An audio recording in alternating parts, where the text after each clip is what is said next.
Board संशोधन bill की बात हो रही है। इसी पर चर्चा करने के लिए खास मेहमान हमारे साथ जुड़ रहे हैं असदुद्दीन ओवैसी साहब, जिनको आपने सुना देश की संसद में उन्होंने मुखालफत की है इस बिल की। ओवैसी साहब, मेरा पहला प्रश्न यही कि आपको हर चीज में मुस्लिमों के खिलाफ साजिश क्यों नजर आती है? अगर किसी बिल में सरकार सुधार लाने की कोशिश कर रही है, मुसलमानों के खिलाफ साजिश कहां है, क्या है? आप पर सरकार का आरोप है कि आप सिर्फ वोट बैंक की पॉलिटिक्स कर रहे हैं। आपका जवाब? नहीं, मुझे इसलिए नजर आता है क्योंकि मेरी नजर अच्छी है, मेरा दिमाग साफ है, मेरे दिमाग पर पर्दा नहीं है, मेरी आंखों पर पर्दा नहीं पड़ा है अभी तक अल्हम्दुलिल्लाह। और सच्चाई को बयान करना सही बात है। अब जो अंधे हो जाते हैं सरकार के खौफ से या उनके कोई मफादात से, तो उनको कुछ सच्चाई नजर नहीं आती। बाज लोग हैं। दोस्तों, आज आप लोग देखने वाले हैं आज तक के पत्रकार अंजना कश्यप और हुमायूं पार्टी के अध्यक्ष असदुद्दीन ओवैसी साहब वक़्त बिल पे जो बिल पास हुआ है देखने वाले हैं। तो आप लोग जो वीडियो को शुरू से आखिरी तक जरूर देखिएगा। अस्सलाम वालेकुम व रहमतुल्लाहि व बरकातहू। क्या हाल है? उम्मीद करता हूँ खैरियत से होंगे। आप सभी लोगों का एक और वीडियो में खुश आमदीद। चैनल पर पहली बार आए तो प्लीज चैनल को सब्सक्राइब करके बेल आइकन प्रेस कर ले। चलते हैं, देखते हैं क्या असदुद्दीन ओवैसी साहब और अंजना कश्यप ने इस बिल पे जो है क्या नाम है कहा है। तो आप लोग वीडियो को पूरा देखिएगा। चलते आज का वीडियो शुरू करें। अब आप मैडम मुझे बताइए कि जो सरकार ये कर रही है और ये कह रही है कि वक्फ बाय यूजर नहीं होगा, क्यों नहीं होगा भाई वक्फ बाय यूजर? जब हिंदू समाज में एंडोमेंट की जो मंदिरें हैं, कस्टम और यूसेज की बिना पर वो मंदिर हो जा सकती है, तो वक्फ बाय यूजर मस्जिद और मंदिर नहीं होगी। और मैं बता रहा हूं आपको कि आप चले जाइए बिहार में आपको specific example, Orissa, Bihar endowment act में क्या है? 3 बोर्ड है, Hindu endowment board, Shvetambara Jain endowment board, Digambara Jain endowment board. इसका मेंबर कौन बनता है? मुसलमान बन सकता है? नहीं बन सकता है। सिख कम्युनिटी में हरियाणा, पंजाब, दिल्ली में जाइए, गुरुद्वारा प्रबंधक कमेटी, ये उनके मैनेजमेंट लॉज में कौन मेंबर बनता है? मुसलमान बनता है? नहीं, सिख बनता है। और फिर ये कहते हैं कि वक्फ अल औलाद नहीं होगा। अरे कैसे नहीं होगा भाई? मैं अल्लाह के नाम पे, अपनी औलाद के नाम पे वक्फ कर रहा हूं। मैं, कोई भी भारत का नागरिक अपनी प्रॉपर्टी को कैसे डिस्पोज करे, कोई कानून नहीं है। कोई गिफ्ट कर सकता है, बल्कि हमारे हिंदू भाई तो विल के जरिए अपनी एक औलाद को पूरी प्रॉपर्टी दे सकते हैं, मुसलमान 1/3 दे सकता है। फिर आप कह रहे हैं कि 5 साल आपको मुसलमान रहना पड़ेगा। आप कौन होते भाई डिसाइड करने वाले? अच्छा, जब वो मुसलमान हो गया तो फ्रीडम ऑफ रिलीजन उसका 5 साल के बाद शुरू होगा। आप सर्टिफिकेट देंगे क्या 5 साल के बाद? आओ बेटा 5 साल के बाद सर्टिफिकेट लो। तो ये सब काम सरकार कर रही है जो भारत के संविधान के 14, 15 और 25 के पूरे खिलाफ है, बेसिक स्ट्रक्चर के खिलाफ है। तो इसके ऊपर तो बोलना पड़ेगा ना मैडम। लेकिन एक 2-3 मोटी बातें हैं जो देश में लोगों के मन में भी प्रश्न है। 2009 में सर वक्फ बोर्ड की संपत्तियां 4 लाख एकड़ जमीन पर फैली थी। आज देश में रेलवे, सेना के बाद सबसे ज्यादा प्रॉपर्टी वक्फ बोर्ड के बाद है। इतनी तेजी से संपत्ति बढ़ी है, लगभग 10 लाख एकड़, 5 सिंगापुर, 5 बहरीन, 12 मालदीव के बराबर जमीन है वक्फ बोर्ड के पास। 50 से ज्यादा देशों का क्षेत्रफल वक्फ बोर्ड की संपत्ति से कम है सर। मेरा प्रश्न आपसे यह है कि जब इतना ज्यादा जमीन और संपत्ति इन्वॉल्व है, तो कुछ चेक्स एंड बैलेंसेस लगाने में दिक्कत क्या है? नहीं, पहले तो यह है मैडम कि भारत बहुत बड़ा देश है। उसको आप कंपेयर कर रहे हैं छोटे छोटे गल्फ कंट्रीज से जो हमारे करीब भी नहीं आ सकते। पहली बात ये समझिए कि वक्फ होता कैसे है। प्रदेश सरकार, एक सर्वे कमिश्नर जो प्रदेश सरकार के एक्सपेंसेस पे सर्वे कमिश्नर सर्वे करता है कि ये असदुद्दीन ओवैसी की प्रॉपर्टी है जो इसको वक्फ कर रहे हैं। सर्वे करने के बाद यस और नो, यस होगा तो वो प्रदेश सरकार को लिखते हैं कि भाई ये वक्फ प्रॉपर्टी है। उसके बाद प्रदेश की सरकार गजीट नोटिफिकेशन इशू करती है। उस गजीट नोटिफिकेशन को मुसलमान 1 साल तो ऑब्जेक्ट कर सकते और नॉन मुस्लिम के लिए कोई टाइम लिमिट नहीं है। जब वो हो जाता है तो इसमें मेरा क्या रोल है? उसमें वक्फ बोर्ड का क्या रोल है? सर्वे कमिश्नर प्रदेश सरकार का गजीट इशू करते, चीफ सेक्रेटरी के ऑफिस से गजीट नोटिफिकेशन इशू होता है। ये आप खामखा हमारे गले में डालकर बोल रहे हैं कि बढ़ रहे। और अगर प्रॉपर्टी बढ़ रही है तो इसमें लोग दे रहे हैं, डॉक्यूमेंट्स आ रहे हैं, उसकी बुनियाद पर प्रदेश की सरकार कर रही है। आज आप ये सवाल बार बार सरकार उठाती है, तो इसका मतलब ये है कि आप वक्फ की प्रॉपर्टी को बचाना नहीं चाह रहे हैं। बीजेपी की सरकार इस बात से तकलीफ उनको है कि वक्फ की प्रॉपर्टी इतनी कैसे हो गई, इसको हम छीनना चाहते हैं, वही तो हम प्रूव करना चाह रहे हैं। लेकिन और हम प्रूव हो रहे हैं उस बात में कि बीजेपी की सरकार वक्फ की प्रॉपर्टी को बचाना नहीं चाहती। लेकिन जो रेवेन्यू से आता है और अनियमितताओं की बात हो रही है, फाइनेंशियल इरेगुलरिटीज की, मैं उस पर बाद में आऊंगी। वक्फ बोर्ड किसी भी संपत्ति पर ओवैसी साहब दावा कर सकता है, आपकी संपत्ति पर भी दावा कर सकता है सर। तमिलनाडु के तिरुचिरापल्ली के गांव का भी हवाला दिया जाता है, जिसके तहत, अरे सुनिए ना सर, पूरे गांव की जमीन पर वक्फ बोर्ड ने दावा कर दिया है। आज संसद में रिजिजू साहब ने उसका हवाला दिया, हमने भी फैक्ट फाइंडिंग की है, ऐसा सच है। इस सेक्शन को लेकर आपका क्या कहना है, जो सेक्शन 40 है? ताजमहल हो, तमिलनाडु का 1500 साल पुराना मंदिर हो, अभी तक अगर वक्फ बोर्ड को लगता है कि कोई जमीन वक्फ की संपत्ति है, तो ये साबित करने की जिम्मेदारी उसकी नहीं है, बल्कि जमीन के असली मालिक की होती है। बिल में संशोधन के बाद वक्फ बोर्ड किसी भी संपत्ति को अपना नहीं कर पाएगा, और वो ट्राइब्यूनल अगर नहीं, ट्राइब्यूनल में जो वक्फ ट्राइब्यूनल है वहां से नहीं होता है, तो हाईकोर्ट तक जाने का। अब आप सोचिए, ऐसा ट्राइब्यूनल जिसके खिलाफ आप देश की अदालत में जा नहीं सकते हैं, जिसके फैसले के खिलाफ, ये कैसी मनमर्जी चल रही है, ये क्यों चलेगी? मैडम देखिए, सबसे पहले तो आपको जो ये इंफॉर्मेशन दे रहा है उसको पहली फुर्सत में निकाल दीजिए आप, क्योंकि वो सरासर झूठ बोल रहा है। लगता है इंफॉर्मेशन देने वाला मोदी जी का चमचा नजर आ रहा है। ट्राइब्यूनल जो एग्जिस्टिंग ट्राइब्यूनल है, डिस्ट्रिक्ट सीनियर जज सुप्रीम हाई कोर्ट के सीजीआई अपॉइंट करते, एक आदमी होता है जिसको जो मुस्लिम जूरिस्प्रूडेंस जानता है, दूसरा एक एमिनेंट स्कॉलर। वो जजमेंट जो ट्राइब्यूनल का आता है भी, उसके खिलाफ आप हाई कोर्ट जाते हैं, कोई रोक टोक नहीं है। कैसे जाते हैं? रिवीजन पिटीशन डालते हैं। रिवीजन पिटीशन में पेटेंट इलीगैलिटी आपको दिखाना पड़ता है। मोदी जी ये कह रहे हैं कि अब ट्राइब्यूनल में रिटायर्ड डिस्ट्रिक्ट जज होगा और रिटायर्ड गवर्नमेंट एम्प्लॉय होगा। मेरे को ये बताइए कि डिस्ट्रिक्ट कलेक्टर के ऑर्डर के खिलाफ, अच्छा डिस्ट्रिक्ट रिटायर्ड डिस्ट्रिक्ट जज ना भी हो, एक आदमी से ट्राइब्यूनल चलेगा और उस जजमेंट के खिलाफ आप अपील करेंगे। अरे हम ये कह रहे हैं कि रिवीजन में क्या है बुरी बात, बताइए। कोई रोक टोक नहीं है, झूठ बोल रहे हैं आपसे। अब रहा सवाल उस गांव का जो जिक्र कर रहे हैं, मैडम 8 लाख 9 लाख प्रॉपर्टीज में किरण रिजिजू साहब को अपना होमवर्क करना चाहिए था, उनको ऐसे 1000 प्रॉपर्टीज दिखाना था। मीडिया को सेलेक्टिव लव लेटर्स दे रहे हैं कि देखो ये 15 प्रॉपर्टी हैदराबाद में 2, तमिलनाडु में है 1, लखनऊ में। अरे भैया, सरकार सर्वे कमिश्नर सरकार का है, वक्फ बोर्ड का नहीं है। गजट इशू करती है सरकार। आप जो सेक्शन 40 का हवाला दे रहे हैं, सीईओ का काम ये होता है कि जितने अनयूज प्रॉपर्टीज है वक्फ बोर्ड के, उसको कैसे इस्तेमाल करना। आप तो वो भी छीन लिए और वो भी कह रहे हैं कि मुसलमान नहीं होगा। ये समझने की जरूरत है, ये सरकार का झूठा प्रोपेगेंडा बहुत ज्यादा है। ये व्हाट्सएप यूनिवर्सिटी के माहिर हैं, तो ये समझते हैं कि कुछ भी बोल देंगे और हमारे कान में फूल है, हम उसे यकीन कर लेंगे, वाह वाह बहुत अच्छा। ताजमहल की जमीन पर भी वक्फ बोर्ड अपना दावा कर रहा है, तो वक्फ बोर्ड की जमीन है वो। अच्छा, एक मिनट सुनिए। ताजमहल के अंदर मस्जिद है, मस्जिद नरेंद्र मोदी की होगी, असदुद्दीन ओवैसी की होगी। अच्छा, जो ताजमहल पे दावा कर रहे हैं वो सुन्नी वक्फ बोर्ड, वो उसका सीईओ कौन है, अपॉइंट कौन करते हैं? जुफैर फारूकी साहब। जुफैर फारूकी साहब को बड़ी तारीफ कर रहे थे आप ही के चैनल पर लोग, जब वो 5 एकड़ जमीन मिली वो मस्जिद बनाना चाह रहे। अरे वो तो गवर्नमेंट का आदमी, वो जाके कर रहा है, मैं कहां कर रहा हूं, वो कर रहा है, तो उनसे पूछिए ना। और वो जाकर कह रहे हैं कि हमारे पास डॉक्यूमेंट्स है। आप नहीं मानते, ठीक है, नहीं मानिए, वो कर रहे हैं। अच्छा, और एक बात, अरे सुनिए ना सर, वक्फ बोर्ड जहां मजार है, जहां मकबरा है, सुनिए ना। एक मिनट मेरी बात, बोलिए। 1 मिनट मैडम 1 मिनट मेरी बात मुकम्मल कर दीजिए, मैं आपकी बात सुनता हूँ। सुन्नी वक्फ बोर्ड की इजाजत से 1965 में मथुरा में कृष्ण जन्मभूमि स्थान और वक्फ बोर्ड मुसलमानों के दरमियान में वक्फ बोर्ड के परमिशन से एक एग्रीमेंट हुआ। वक्फ बोर्ड की 8 एकड़ जमीन हमारे हिंदू भाइयों को दी गई, परनाले का रास्ता दिया गया। आज आप उसको खोल दिए ना, उस एग्रीमेंट को आपने वक्फ बोर्ड ने सैंक्शन दिया था, सरकार ने दिया था।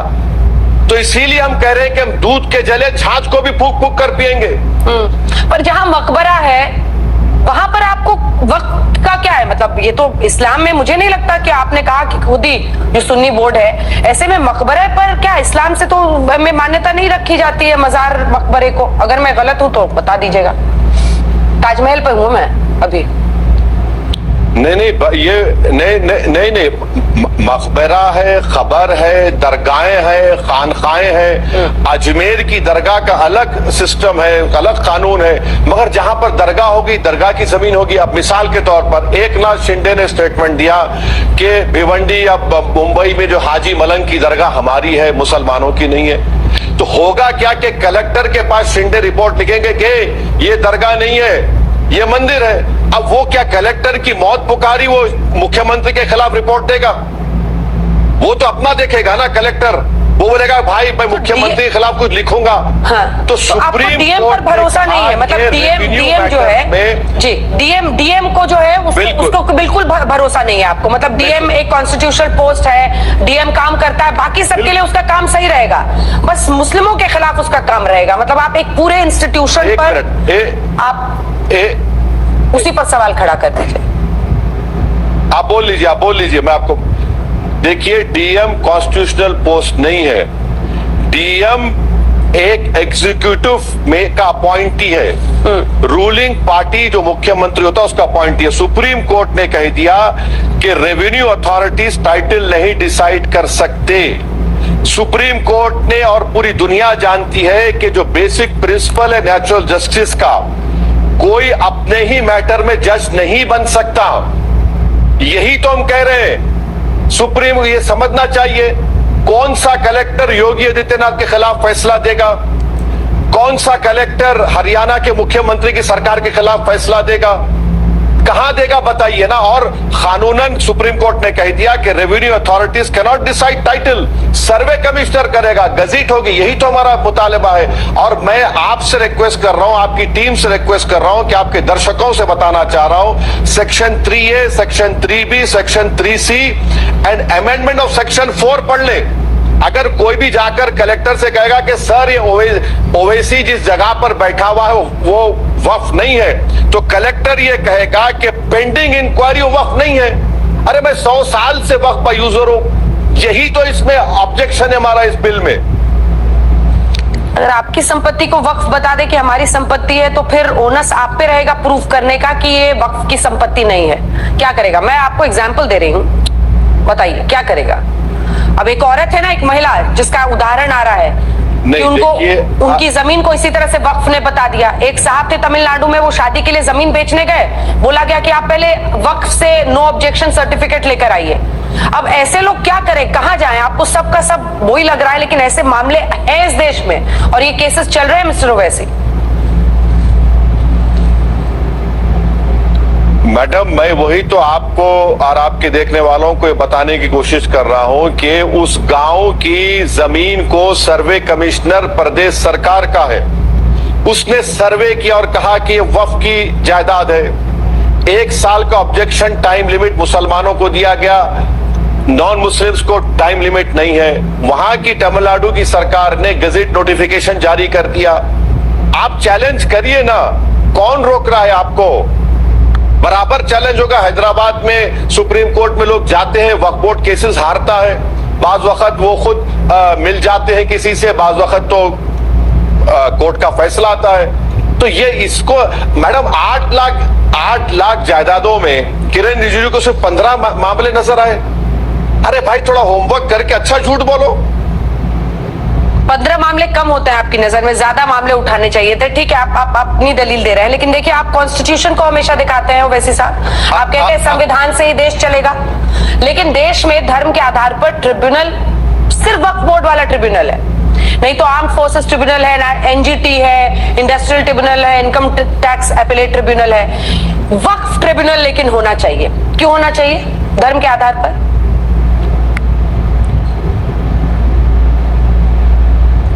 तो आप एक काम करिए, हिंदू एंडोमेंट बोर्ड को समरी एविक्शन पावर्स है, आप दीजिए। लेकिन ट्राइब्यूनल को तो क्वासी जुडिशियल पावर्स है ना सर? और आप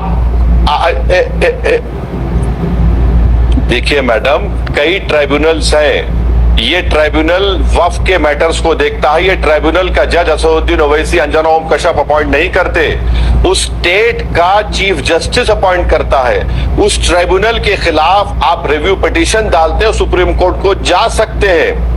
मगर ये सरकार ये कह रही कि ट्राइब्यूनल में अब रिटायर्ड जज होगा और एक मामूली सा गवर्नमेंट का सर्वेंट होगा रिटायर्ड, उसकी फाइनलिटी नहीं होगी। तो एनजीटी का ट्राइब्यूनल फाइनलिटी बोल दीजिए कि एनवायरमेंट का फाइनलिटी नहीं है। और एक टैक्स का आपका एक टैक्स मेरा का ये भी सवाल नहीं था सर, वो ट्राइब्यूनल को बोल मेरा दीजिए सवाल था धर्म के आधार पर ट्रिब्यूनल क्यों है, धर्म के आधार पर, मेरा ये सवाल था क्यों नहीं होना चाहिए धर्म के आधार पर। नहीं, धर्म के आधार पर क्या कानून इजाजत नहीं देता इसको? किसने कहा आपको? किसने कहा? इतने सालों से ट्राइब्यूनल चल रहा है, सुप्रीम कोर्ट उसकी मान्यता को मानता है, उसके वजूद को मानता है सुप्रीम कोर्ट उसके फैसलों के खिलाफ भी फैसले दिया है, सुप्रीम कोर्ट उसके फैसलों को माना भी है। भाई अगर आरएसएस को तकलीफ है इससे तो मुझे क्या करना है ना? जब कॉन्स्टिट्यूशनली अलाउड है वो कहते जाएं, अलग बात है, पर कॉन्स्टिट्यूशनली अलाउड है तो कॉन्स्टिट्यूशनली अलाउड है चलेगा। वक्फ की जमीन जो है मैडम वो पब्लिक की, वो प्राइवेट जमीन है, गवर्नमेंट की जमीन नहीं है। मुसलमानों ने उसको अपने पैसों से एक्वायर करके वक्फ के हवाले की है, गवर्नमेंट से कब्जा करके नहीं लिए मुसलमानों ने। सरकार सिर्फ ये कह रही है कि हम इसमें ट्रांसपेरेंसी लाना चाहते हैं। बोर्ड के पुनर्गठन से बोर्ड में सभी जो वर्ग हैं उनको शामिल किया जाएगी, महिलाओं की भागीदारी बढ़ेगी, मुस्लिम बुद्धिजीवी होंगे, महिलाएं हैं, शिया बोहरा जैसे समूह लंबे समय से कानूनों में बदलाव की मांग कर रहे थे, सबको शामिल किया जा रहा है। इसमें क्या आपत्ति है आपको? नहीं, बिल्कुल नहीं है। मैंने तो कहा ना कि बिल्किस बानो को और जकिया जाफरी को मेंबर बनाइए ना। क्या पहले मुस्लिम महिला मेंबर नहीं बन रही थी? कौन ये कितना झूठ बोलेंगे ये लोग? क्यों झूठ बोलते हैं इतना?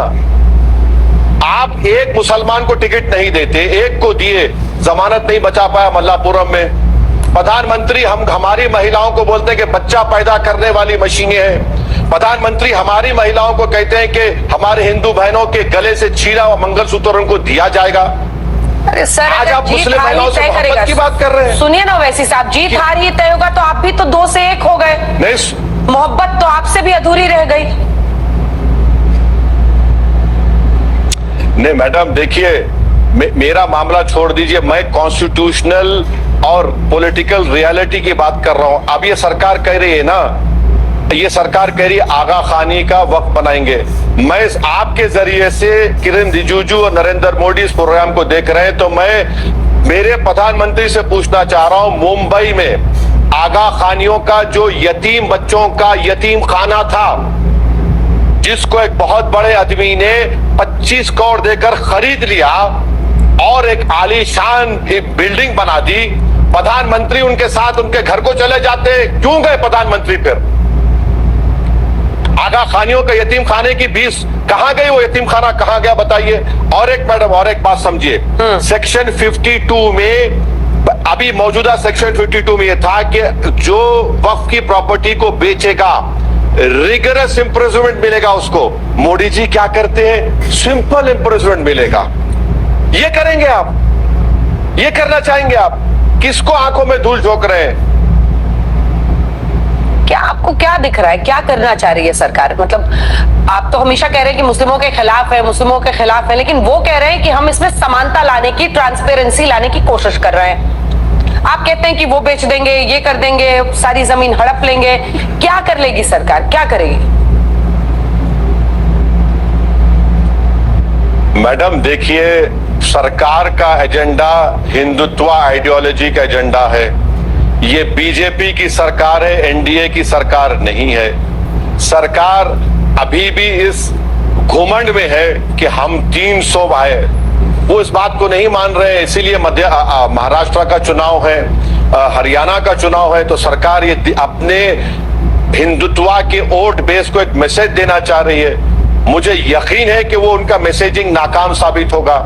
आप बताइए मैडम, वक्फ बाय यूजर छीन लेंगे आप कहेंगे कि हिंदू वक्फ नहीं कर सकता मगर एक हिंदू मेंबर बन सकता है। आप कहेंगे कि मुसलमान 5 साल जो होगा उसी को वक्फ बोर्ड किया जाएगा। आप तो वक्फ बोर्ड के 40 अमेंडमेंट्स को तो वक्फ बोर्ड सिर्फ पेपर पे रहेगा, लिमिटेशन पीरियड आप निकाल दिए, यानी जो कब्जा करके बैठा है उसको आप रिवार्ड करना चाहते हैं लिमिटेशन पीरियड निकालकर। तो यही तो हो रहा है मैडम, इसीलिए मैं कह रहा हूं कि ये दुश्मन है मुसलमानों के। एक आखिरी वक्फ बोर्ड सवाल को बचाना नहीं चाह रहे, वक्फ बोर्ड को खत्म करना चाह रहे। एक आखिरी सवाल, आप कह रहे हैं ये मुसलमानों के दुश्मन है, लेकिन मुसलमानों के आशिक अब कई हो गए हैं। 2024 के 4 जून के नतीजों ने यह सुनिश्चित कर दिया है कि विपक्ष अब सॉफ्ट हिंदुत्व या बीजेपी की लाइन पर नहीं, क्योंकि फैजाबाद की सीट बीजेपी हारी, उसके बाद से उनको समझ में आ गया है कि हमें अब मुसलमानों को अपनी तरफ करना है। और इसीलिए चाहे अखिलेश यादव हो, कांग्रेस पार्टी हो, सब खुलकर ऐसे मुद्दों पर मुसलमानों के साथ देश में खड़े दिखाई दे रहे हैं। जो आप पहले शिकायत करते थे कि देखिए बीजेपी के डर से अब वो भी उधर ही भाग रहे हैं। अब ओवैसी साहब का क्या होगा? इतने आशिकों में आप खो तो नहीं जाएंगे और भी? अरे मैडम, एक दीवाना बोलने वाला है तो सबको बोलना पड़ रहा ना, सबको बोलना पड़ रहा है, सबको खुल के बोलना पड़ रहा है। मगर एक इंटरेस्टिंग बात जो अंजना ओम कश्यप ने नहीं उठाई अपने प्रोग्राम में, आपको इंडिया अलायंस से पूछना चाहिए कि उद्धव ठाकरे के पूरे एमपीज भाग गए आज पार्लियामेंट से। जब इस पर डिबेट हो रही थी कोई नजर नहीं आया, पूरे के पूरे भाग गए। क्यों भागे भाई? इनको तो बोलना चाहिए था ना। उद्धव ठाकरे कहते हैं कि हमने अपना हिंदुत्व मुसलमानों को बोल दिया। अरे तुम्हारा कौन सा हिंदुत्व है? तुम तो इस बिल पे बोलते ही नहीं है। तुम्हारा क्या मतलब है इससे बताओ? पूरा उद्धव ठाकरे की शिवसेना भाग गए पूरा पार्लियामेंट से, कोई नजर नहीं आया, कोई भाषण भी नहीं दिए। जाकर आराम से बैठ गए, कैंटीन में बैठकर इडली डोसा बड़ा खा रहे थे, चना भटूरे। क्या हो रहा है ये? कहाँ चलेगा सर? ये सब यूपी के अलीगढ़ में जाकर आप ये क्या बताएंगे कि उद्धव ठाकरे छोले भटूरे खा रहे थे, चले गए, उससे क्या फर्क पड़ेगा? वहां पर तो जनता यही देखेगी कि कौन बीजेपी को पीछे कर सकता है। सही नहीं कह रही हूं? मैडम, जब तारीख लिखी जाएगी ना तो पार्लियामेंट्री रिकॉर्ड में लिखा जाएगा कि असदुद्दीन ओवैसी ने वक्फ के कानून के खिलाफ सेक्शन 72 के तहत नोटिस दी और हमने कॉन्स्टिट्यूशन और इस बिल को सामने रखकर सरकार को एक्सपोज किया। अब जो दूसरी बातें होती रहेंगी, मेरी जो जिम्मेदारी है मैं उसको निभाऊंगा। इलेक्शन नहीं जीता, मैं फिर से कह रहा हूं कल जीतूंगा, मगर कम से कम तारीख में तो कोई ये नहीं लिखेगा कि असदुद्दीन ओवैसी ने मुस्लिम समाज और दलित समाज के बारे में गद्दारी की या धोखा दिया। मैं जो दिल में है, जो जबान पे है, उसको सीधा सीधा कहता हूं और संविधान के दायरे में रहकर कहता हूं। तो मुझे इसकी फिक्र नहीं है। आज नहीं जीता कल जीतूंगा मैडम। ये देखिए, जीत जो है ना बड़ी सब्जेक्टिव होती है। अब फलस्तीन में 40,000 लोग मर गए मगर वो कामयाब है मेरी नजर में। तो ये हर एक का अलग अलग होता है सोच, तो इसमें कोई फिक्र की बात नहीं है। सर एक आखिरी सवाल अपने आप को पूछने से रोक नहीं पा रही हूँ, आखिरी रहेगा, ये पक्का आखिरी रहेगा। एक मुराद मेरी भी है कि कभी आप जरूर पूछिए। एक मुराद मेरी भी है कि क्या इस जीवन में कभी मैं ओवैसी साहब की जुबान से हिंदुओं के खिलाफ हो रहे अपराधों पर सुनूंगी। फिलिस्तीन तो कई बार सुना, देश की चर्चा कई बार सुनी, बांग्लादेश पड़ोसी देश जहां पर हिंदुओं पर अत्याचार हो रहा है, कभी आपकी जुबान पर हिंदुओं के लिए कुछ बोल निकलेंगे? मैडम मैं आपसे रिक्वेस्ट करूंगा, मेरे ट्विटर टाइमलाइन पर जाइए। मैंने क्या ट्वीट किया मैं आपको, प्लीज मुझे इजाजत दीजिए। आपने बड़ी मेहरबानी की मुझसे सवाल करके। मैंने क्या कहा ये सुन लीजिए आप। असदुद्दीन ओवैसी ने क्या कहा? मैंने तो खुलकर कहा कि the reports of minorities being attacked in Bangladesh are concerning. The government and authorities of Bangladesh have a duty under international law to protect the life, limb and property of minorities. There are also reports that many from the country's majority community are protecting the homes and place of worship of minority communities. This should be the norm. मैंने कहा है madam ये। मेरे interview में नहीं बोलते हैं ना, मेरे इंटरव्यू में फिलिस्तीन करते रहते हैं आप, यही दिक्कत है। अरे आपने पूछा तो बांग्लादेश के बारे में हमने कह दिया। हमने कहा कि कामयाबी क्या है? कामयाबी यह है कि इंसान फना हो जाए तो मेरी नजर में वो कामयाबी है। जालिमों के जुल्म से डर के जिंदा रहना कामयाबी नहीं है। और बांग्लादेश में जितने हमारे हिंदू भाई हैं बांग्लादेशी हिंदू हैं, बांग्लादेशी उनके मंदिर है, उनको लोग रोक रहे हैं। और वहां की सरकार का काम ही है, वो माइनॉरिटीज है, इंटरनेशनल कवेनेंट्स है, यूनाइटेड नेशन के कई रेजोल्यूशन है, उसको फॉलो करना जरूरी है। ओवैसी साहब, असदुद्दीन ओवैसी, अध्यक्ष AIMIM के, आप आज तक पर आए, आपने तमाम सवालों के जवाब दिए, बहुत बहुत धन्यवाद आपका। दोस्तों आज के वीडियो में इतना ही। बस आप लोग को वीडियो कैसी लगी नीचे कमेंट करके जरूर बताएं। चैनल पे पहली बार आए हैं तो चैनल को सब्सक्राइब करके बेल आइकन प्रेस कर ले, ताकि आने वाली हर वीडियो का नोटिफिकेशन आप लोग के मोबाइल पर पहुंचता रहे। फिर मिलते हैं किसी नेक्स्ट वीडियो में। अल्लाह हाफिज।